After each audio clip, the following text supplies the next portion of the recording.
Oi pessoal, tudo bem com vocês? Bom, vamos aqui mais um vídeo para a gente tentar esclarecer algumas dúvidas de vocês, né? A gente hoje vai estar falando um pouquinho a respeito da resistência insulínica, que muita gente não sabe nem do que se trata e quando algum médico fala, nossa, você tem resistência insulínica, fica um pouco assustado com esse resultado. Vamos tentar entender o que é? Vamos lá. Bom, resistência insulínica é o seguinte, primeiro a gente precisa saber que a insulina é um hormônio e como qualquer outro hormônio é de fundamental importância para a gente. O que acontece? Quando a gente consome os nossos alimentos, principalmente os carboidratos, que são os que liberam mais insulina, eles vão para a corrente sanguínea, o carboidrato é totalmente quebradinho até chegar a ponto de glicose, que é a menor molécula, e essa molécula precisa entrar dentro das células. E para ela entrar dentro das células, ela precisa da insulina. Sem a insulina, essa glicose não entra na célula, que é o que acontece, por exemplo, com paciente que tem diabetes tipo 1, que é aquele diabetes que a gente fala que é da criança, que é insulino dependente. A criança não produz a insulina. Se ela não produz insulina, a glicose fica circulante e não entra dentro da célula, né? E a célula morre de fome, literalmente. Então, o que acontece quando a gente consome muito carboidrato e produz muita glicose é que, como consequência, a gente vai começar a produzir muita insulina e a liberar muita insulina também.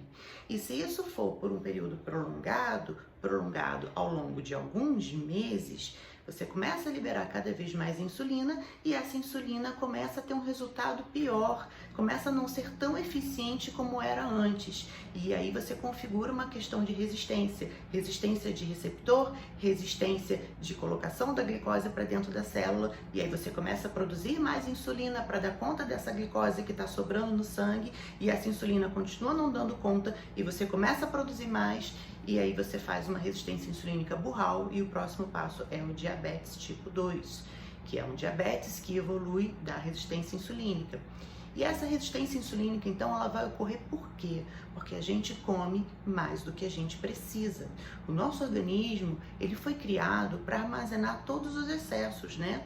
A gente colocar aí umas centenas de anos para trás, a gente vai lembrar, vai perceber que o humano, para sobreviver, ele precisava caçar, ele precisava ter alguma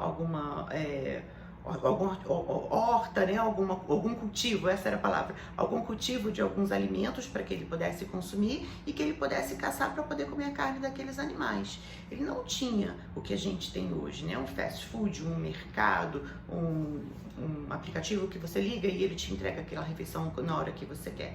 Então a gente acaba comendo muito mais do que a gente precisa e por outro lado a gente gasta muito menos do que a gente deveria, porque se a gente voltar lá atrás também, eles viviam o tempo todo se movimentando, né, trabalhando para sobreviver e só iam dormir à noite, acordavam ao amanhecer para poder começar a trabalhar de novo.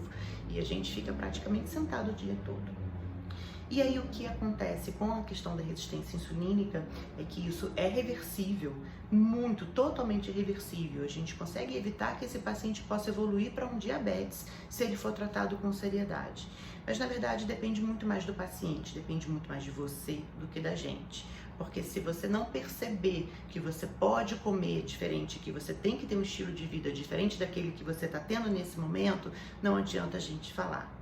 Ah, doutora, existe um remédio para isso? Existe, existem várias medicações que auxiliam muito em questão da resistência insulínica, mas as medicações, como eu canso de falar, são só muletas que vão te ajudar a andar. O tratamento é orientação alimentar e atividade física. E esteatose hepática pode ocorrer junto com a questão da resistência insulínica, uma coisa vai linkando a outra.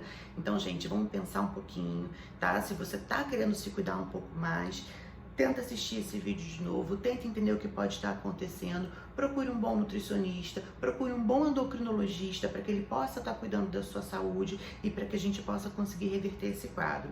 Se você tem casos de diabetes na família, é um pouco pior, porque a gente sabe que isso tem uma carga hereditária muito grande e muito importante. Então pense um pouquinho em você, pense um pouco na sua saúde e tente mudar o seu estilo de vida, tá bom? Se tiver mais alguma dúvida, algum comentário, pode deixar aqui pra gente que eu vou tentar esclarecer pra vocês, tá? Tchau, tchau, gente. Tudo de bom.